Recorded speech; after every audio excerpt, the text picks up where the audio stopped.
बूढ़ा आदमी, युवा पत्नी और चोर। सालों पहले एक गांव में सूरज नाम का किसान अपनी पत्नी के साथ रहता था।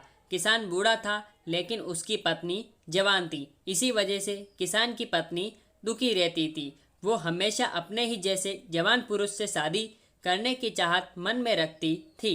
महिला के मन की बात को एक चोर समझ गया। वो रोज महिला का पीछा करने लगा।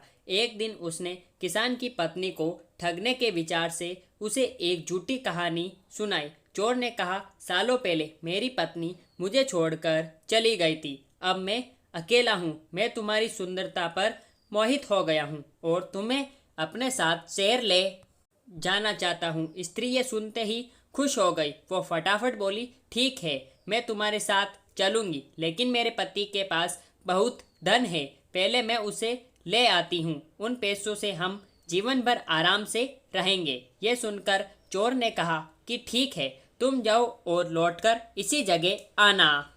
मैं तुम्हारा इंतजार करूंगा। स्त्री घर पहुंची तो देखा कि पति गहरी नींद में था। महिला ने सारे जेवर और नकदी की पोटली में बांधा और चोर के पास चली गई। किसान की पत्नी को आता देखकर चोर के मन में हुआ, अब मैं बहुत जल्दी धनवान बनने वाला हूँ। अब बस अब इस महिला से पीछा छुड़ाने की तरकीब निकालनी होगी। तभी किसान की पत्नी चोर के पास पहुंची। उसके पहुंचते ही दोनों दूसरे शहर की ओर निकल गए। कुछ दूर चलने के बाद रास्ते में एक नदी मिली। नदी को देखते ही चोर को एक तरकीब सूझ गई। वह महिला से बोला, देखो, नदी गहरी है, इसे मैं तुम्हें पार करवाऊंगा, लेकिन पहले मैं ये पोटली नदी के उस पार रखूंगा, फिर तुम्हें साथ ले जाऊंगा। स्त्री को चोर पर पूरा विश्वास था। उसने कहा, हाँ, ऐसा करना ठीक रहेगा। फिर चोर ने कहा, देखो, तुमने भारी जेवर पहने हैं, ये जेवर भी तुम मुझे दे दो ताकि तुम्हें नदी पार करने में कोई बाधा न हो। यह सुनते ही किसान की पत्नी ने अपने सारे जेवर चोर को दे दिए। पोटली में बंधा धन और महिला के जेवर लेकर चोर नदी के पार चला गया। महिला उसके लौटने का इंतजार करती रही, लेकिन वो फिर कभी लौटकर नहीं आया।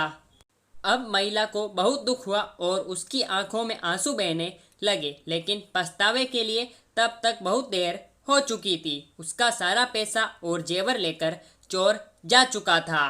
मोरल ऑफ द स्टोरी, कहानी से सीख, धोखेबाजी का फल हमेशा बुरा ही होता है। व्यक्ति जैसा बोता है वैसा ही काटता है। इसलिए कहा जाता है कि हमेशा हर रिश्ते में ईमानदारी दिखानी चाहिए।